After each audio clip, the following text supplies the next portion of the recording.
మా వంటల ఛానల్కు స్వాగతం సుస్వాగతం అండి. ఈరోజు మీకు ఇంట్లోనే ఈజీగా క్రీమీ మ్యాకరాని ఎలా చేసుకోవాలో చూపిస్తానండి. బాండ్లీలో కొద్దిగా నీళ్లు వేసుకోండి, 2 స్పూన్ల నూనె వేసుకోండి, 1 స్పూన్ ఉప్పు వేసుకోండి. నీళ్లు బాగా మసులుతున్నప్పుడు 1 కప్పు మ్యాకరాని వేసుకోండి.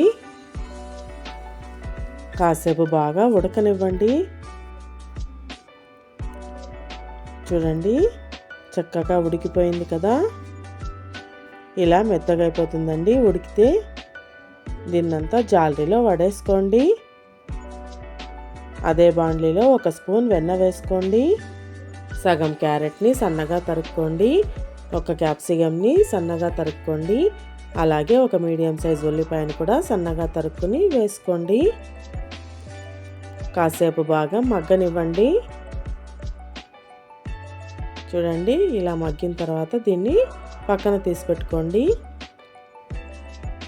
అదే బాండ్లీలో 2 స్పూన్ల వెన్న వేసుకోండి,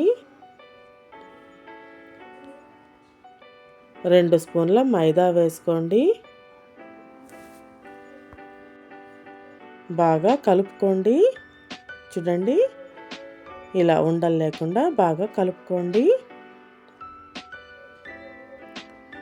ఇందులోకి కాచి చల్లారిన పాలు 1/2 కప్పు వేసుకోండి. ఉండలు లేకుండా ఇలా విస్కర్తో బాగా విస్క్ చేసుకోండి. ఇలా చేసుకోవడం వల్ల పిండి ఉండలు కట్టదండి. 50 గ్రాముల మోజరెల్లా చీజ్ వేసుకోండి. మీ దగ్గర మోజరెల్లా చీజ్ లేకపోతే ఏ చీజ్ ఉన్నా పర్లేదండి. చీజ్ అంతా కరిగి ఇలా క్రీమీ స్ట్రక్చర్ వస్తుందండి.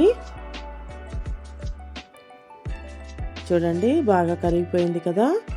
ఇందులో కొద్దిగా చిల్లీ ఫ్లేక్స్ వేసుకోండి, కొద్దిగా ఆరిగానో వేసుకోండి,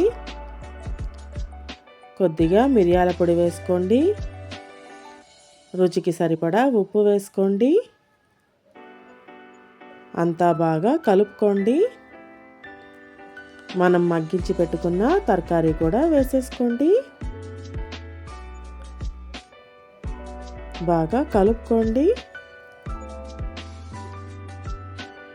అలాగే ఉడికించి పెట్టుకున్న మ్యాకరాని కూడా వేసేసుకోండి. అంతా బాగా కలుపుకోండి. అంతేనండి, ఎంతో ఈజీగా ఎంతో టేస్టీగా ఉండే క్రీమీ మ్యాకరాని రెడీ అయిపోయిందండి. మీరు ఒకసారి ట్రై చేసి చూడండి. నచ్చినట్లయితే మా వంటల ఛానల్ను సబ్స్క్రైబ్ చేసుకోండి మరియు కొత్త రుచులను ఆస్వాదించండి.